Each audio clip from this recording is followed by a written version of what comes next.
Hey everybody, JJ here, back with another report. It is Thursday, April 30th. Good evening. I'm a pretty bearish person considering how much I look at the markets and the debt levels of the population, the government, the cities, the states, the corporations, debt everywhere. But even I am surprised at the news that's coming out here. We're going to talk about a few different things. Mortgages continue to collapse. We now have 7.6% of all mortgages in forbearance. 7.6% after only 6 weeks. 50 million people is the amount that have been unemployed over the past 6 weeks, and only a fraction of them have actually been able to obtain their benefits. Remember the website outages. The systems are just overwhelmed with people filing for unemployment. Food lines skyrocket. We're going to tell you about what's happening in Las Vegas right now at the casinos. Airbnb hosts are getting a bailout. Unbelievable. We just talked about that a couple video reports ago. There's a meat shortage. We talked about this also a few weeks ago, that farmers are being told to dump their stock because they cannot find a way to transport this into the hands of the needy. And they're being told to cull their cattle and other just unbelievable things that are happening with the food. And now stores are beginning to ration food and limiting the amount of meat that people can purchase. Let's go ahead and get started in today's news. I'm going to start off here at wolfstreet.com. At the end of April, 4.2 million mortgages are in forbearance, and that's 7.6% of all mortgages. These homeowners whose mortgages are in forbearance will not have to make any mortgage payments for a few months, as spelled out in the forbearance agreement they have entered into with their mortgage lenders and servicers. The missed mortgage payments will be added to the remainder of the mortgage, so it's not free. Now, what's keeping the banking system and the mortgage market from imploding completely is the government. They're purchasing and guaranteeing mortgages. They're buying mortgage-backed securities issued by government entities. So the government's going to attempt to backstop this disaster in the mortgage market. Now, this is going to be very interesting to watch play out. On one hand, we have the government who's basically trying to keep this entire system propped up, including the real estate market. But on the other hand, we have a record drop in demand. People are afraid to leave their houses, and if they're not afraid of the sickness, they're afraid that they're going to get some sort of ticket or fine or penalty. It's happening here in California. Some people are still buying and selling homes. A lot of virtual tours are happening now with the real estate listing websites and the brokers. But deals are still plunging. A lot of people are in fear, and they don't know if this economy is ever going to recover. Now, if this thing drags out for a few more weeks, imagine all of the additional mortgages that are going to go into forbearance. The real number of unemployed, actually 50 million over the past 6 weeks. All the people that have been locked out. In my last report, I noted that it was much higher than what's being reported, but we now have a number here based on an estimate or a survey. According to an online poll by Economic Policy Institute, Americans who have been thrown out of the workforce have been unable to register for unemployment benefits. The poll found that for every 10 people who have successfully filed for unemployment claims, 3 or 4 people have been unable to register. That pushes the total now up to about 50 million people.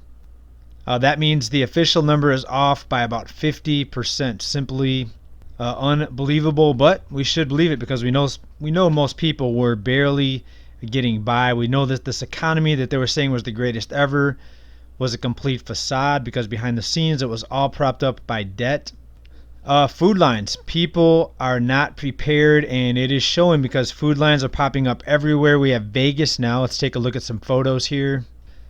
The Daily Mail has reported that Nevada has indicated some casinos have been transformed into food banks, as tens of thousands of working poor have recently become unemployed in the past 6 weeks. Many of these folks who were actually employed at these same casinos, hotels, and restaurants. And this is showing that people cannot survive on a $1,200 stimulus check. It really needs to be about $1,200 a week in order for people to get by in most cities, most big cities.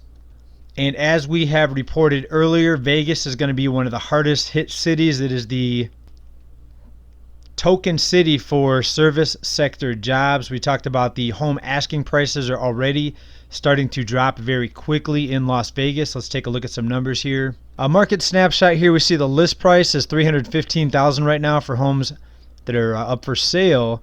That's already down 3% than just the past month, on top of inventory being declining. A lot of sellers are taking their homes off the market to see what happens with the market. But even with the lower inventory, we still have a 3% drop just in a month. We're going to have to take a look at the final numbers once the final sale figures come out in May to show what happened in April.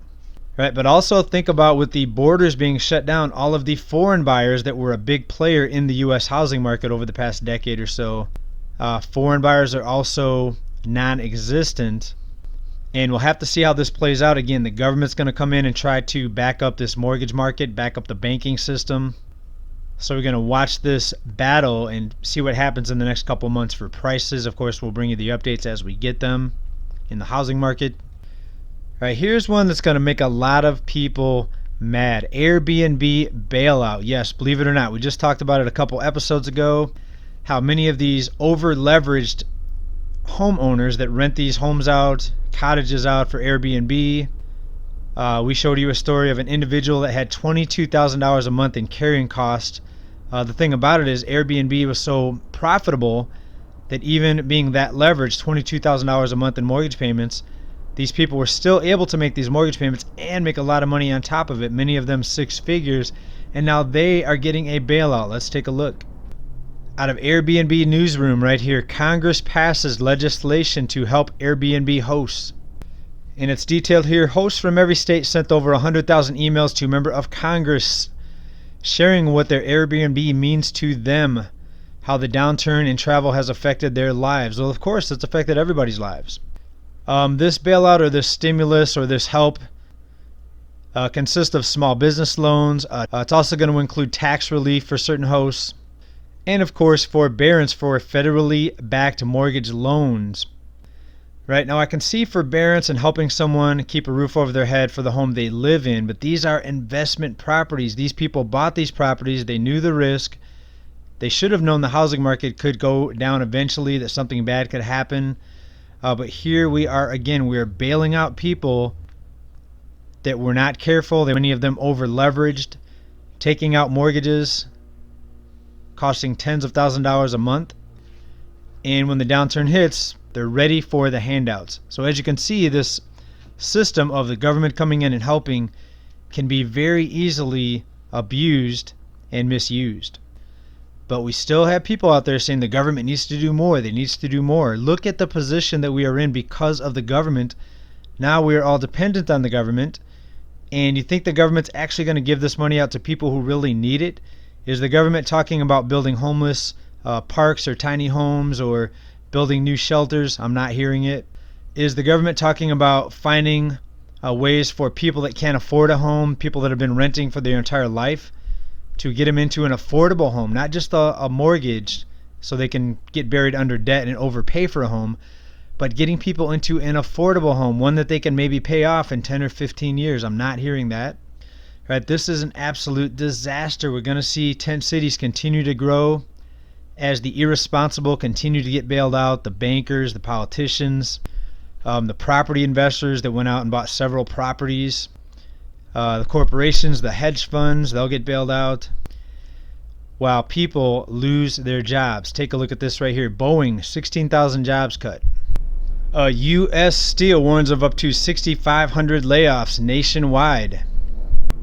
And we've said this before many times, these jobs may never, ever come back. What is going to happen where these companies' products are going to be in demand? When people are this broke, we see food lines popping up everywhere. Even if the lockdown was to end tomorrow, many people do not have money to go out and buy things. Right? The car industry is going to have a devastating overload of inventory. Right, people are going to be afraid to go out and try to get a loan for a home. And will the banks even lend to people that don't have jobs? There's going to be millions and millions of people that are not going to go back to the workforce, to the labor force.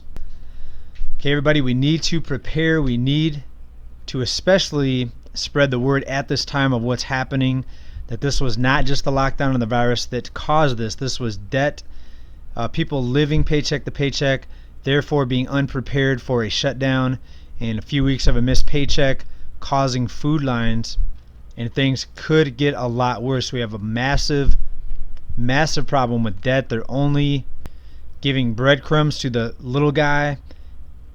The investors, the corporations, they are getting the bulk of the assistance. That's what it looks like to me. Let me know what you think down in comments.